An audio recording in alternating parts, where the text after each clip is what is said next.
Nosotros tenemos ya en línea a Julio Schilling. Él es politólogo, es escritor, conferencista, director del Foro Político y también de la publicación digital Patria de Martí.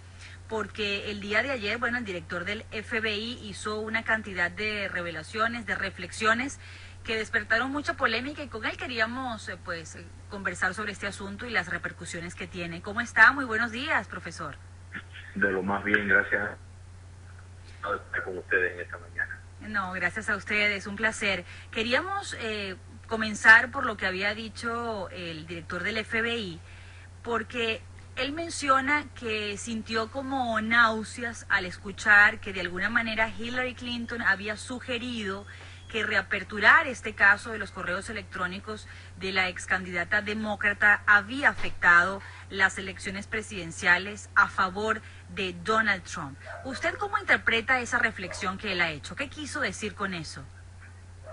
Mira, el director del FBI, James Comey, en efecto, ayer me parece que dio un testimonio muy necesario para la historia y para muchos de sus acusadores, como Hillary Clinton, que han señalado el dedo como que él fue el responsable. Primero, en una parte, yo creo que la demografía de los votos revela que no había candidato ni republicano ni demócrata que le podía ganar a Donald Trump por su mensaje a favor de la clase obrera. No era una cuestión ideológica, no era una cuestión ni siquiera de partido. Pero en el testimonio de James Comey, el jefe del FBI, lo más esencial es cuando él dice que tuvo que decidir entre una decisión mala y una decisión catastrófica. En otras palabras, la decisión mala de tener que a 11 días de las elecciones hacer ese pronunciamiento que hizo, o una decisión catastrófica de no decir nada. Y él citó dos factores principales que lo motivaron. El primero, el culpable es un Clinton que no es Hillary sino Bill, y eso fue la reunión de la fiscal general de los Estados Unidos en aquel momento, Loretta Lynch, con Bill Clinton, una reunión privada en el aeropuerto en Phoenix, Arizona, a básicamente horas de la decisión de si se iban o no presentar cargos contra la esposa de él, Hillary Clinton, candidata a la presidencia. Eso para él fue un factor importantísimo que pesó sobre él por la cuestión de la credibilidad que ponía en cuestión la justicia en los Estados Unidos. En otras palabras, lo que muchos señalaron, que era una reunión completamente inapropiada y se podía hasta argumentar ilegal, que la fiscal general, el policía del Departamento de Justicia, la alta oficial, estuviera reunida con el expresidente y esposo de Hillary Clinton a días antes de que se presentaran cargos ese mismo Departamento de Justicia, pues sin lugar a dudas dejó sombras. Pero lo que ya fue el factor decisivo de el director del FBI, Comey, hacer público de nuevo a 11 días antes de la elección, fue cuando encontraron que Huma Abedin, la asistenta más cercana a Hillary Clinton, le estaba pasando información clasificada a su esposo, Anthony Weiner, para que él le imprimiera determinado información que se le tenía que dar a cuando Hillary Clinton era secretaria de Estado. Este tipo de información pues lo obligó al FBI a indagar más sobre Anthony Weiner, que casualmente pues tenía una serie de problemas independientes de esto, pero de conversaciones sexuales con menores de edad. Todo esto obligó la indiscreción y probablemente violación de acuerdos de confidencialidad de la asistente de Hillary Clinton al pasar a la computadora del esposo información confidencial, pues obligó que él hiciera público, porque había una cantidad de correos que quitando todos los cientos de miles que pudieron eliminar por uso de la tecnología que le facilitó, habían 6.000 correos que tenían que ver.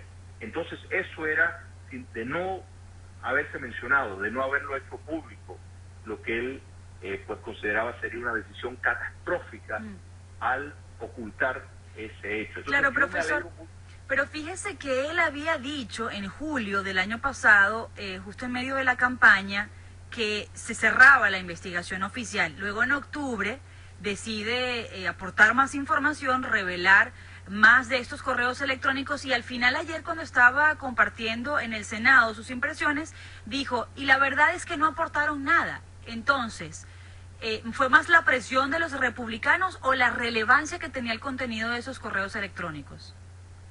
No, mira, Carla, fue el gran peso de que él consideró, como muchos en su departamento, que incluso hubo una serie de renuncias de personas del FBI a raíz de que no se presentaron cargos, producto de esa reunión de Bill Clinton con la fiscal general Loretta Lynch, que era algo completamente fuera del orden. A pesar de eso, así todo, el FBI recomendó no presentar cargos. Pero cuando surge el hecho de que la asistenta de más alto nivel de Hillary Clinton le estaba pasando información a su esposo, información clasificada a la computadora personal de su esposo, tomando en cuenta toda la trayectoria de su esposo, de Abedín, todos los problemas que él tenía, pues ya él se vio obligado a ir público. O sea, yo creo que de no haber surgido esa información, que después al final, después de hacer esa investigación, se determinó que no había nada de peso nuevo, eso es otro factor, pero lo tuvo que pronunciar porque de lo contrario, de ocultar eso y de saber después de hacer la investigación, que sí hubiera habido información pertinente, entonces eso hubiera sido para él desastroso. O sea, yo creo que jugaron varias cosas que influenciaron en su decisión, y realmente si me fuera a lanzar a señalar la decisión, lo que más empujó eso fue la reunión del presidente Bill Clinton y el peso, la sombra que eso le dejó a la justicia norteamericana. Entonces, cuando surge el fenómeno de la información clasificada que Huma Abedin le estaba pasando a su esposo para que él le imprimiera esos documentos en su casa, algo que parecería inofensivo en una situación normal, pero no cuando es información que se hay que darle al ministro de Estado de un país, ya es otra cosa mucho más serio. Él no sabía, el FBI no sabía que lo que estaba en esa nueva evidencia, y eso fue su pronunciamiento, que lo estaban reabriendo el caso para investigar esos correos. Entonces, yo creo que en el balance de las cosas, pues él optó por la decisión mala, en sus palabras, y no la catastrófica. Ahora, profesor, ¿cuál le parece o cómo valoraría usted la posición de Comey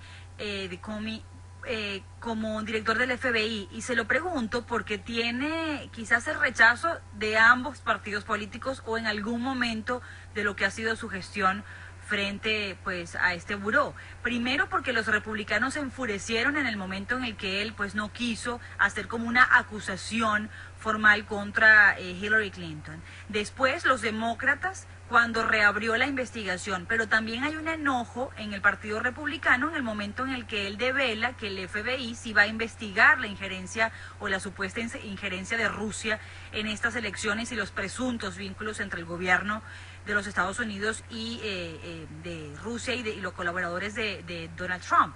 Entonces, ¿la posición de Comey le parece justa, centrada, simplemente dedicada a la investigación? Porque aparentemente tiene adversarios en ambas esquinas.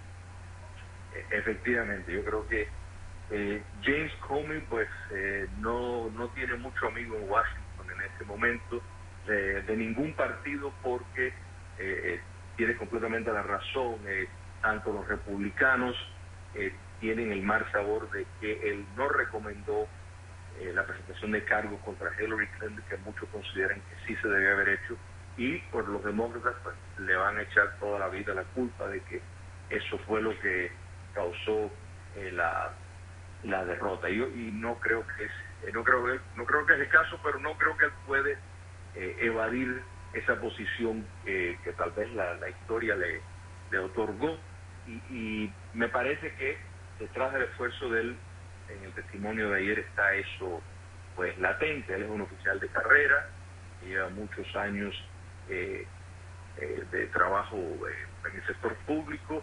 Yo creo que eso fue un intento de él de poder hacer esa mención. En cuanto a Rusia, también pues alertó que él no cree que eso va a concluir, porque es un hecho, Carla, que Rusia, cuando era la Unión Soviética, tenía una práctica de interferir en las elecciones, de tratar de impactar el resultado de las elecciones, no solo los Estados Unidos, sino a través del mundo, problemas crónicos. O sea, que era una práctica que no solo, de nuevo, lo usaba la Unión Soviética, China pues también tienen mecanismos para tratar de impactar las elecciones. En los años 70, la contienda entre Nixon y Hubert Humphrey, la verdad, donde Nixon pues se le dice que tuvo contacto con el gobierno de Vietnam del Sur, que le dio información que al final fue usado en la campaña, y eso pues que el Lyndon Johnson estaba pues muy molesto con esa información privilegiada que se hizo pública. O sea, todas estas cosas ocurren. Los Estados Unidos pues también en procesos democráticos pues trata de influir de alguna forma. Israel lo hace. O sea, yo no creo que hay nación que de alguna manera no tiene una preferencia en los resultados.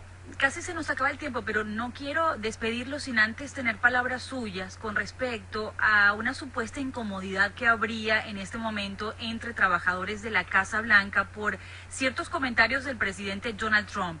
Uno, la equivocación está vinculada a Andrew Jackson y la guerra civil, pero también en la manera en la que se refirió a la posibilidad de reunirse con Kim Jong-un, o lo que dijo sobre el presidente de Filipinas. Y además, las expresiones que ha tenido, las palabras que le ha dedicado a líderes cuestionados desde el punto de vista de la violación de los derechos humanos. Estos episodios que han generado cierta incomodidad, ¿usted cómo los pondera? ¿Cuánto lo han afectado y cuál es su evaluación? Creo que pronunciamientos de ese tipo le hacen daño a la democracia estadounidense por la sencilla razón de que pone por alto determinados intereses percibidos en vez de la defensa de valores.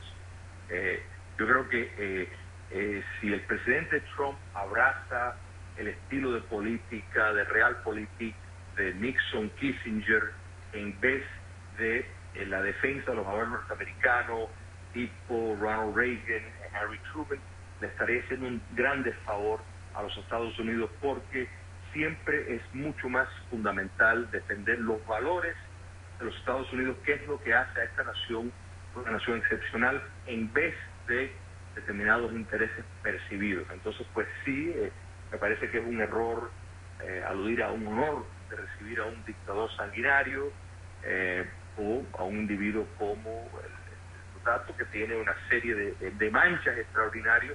Yo creo que los Estados Unidos, de nuevo, tiene que dar la primacía a la defensa de los valores y tener una política consecuente con eso.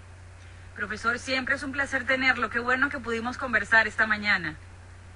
El gusto es todo mío siempre, Carlos. Muy buen día para usted.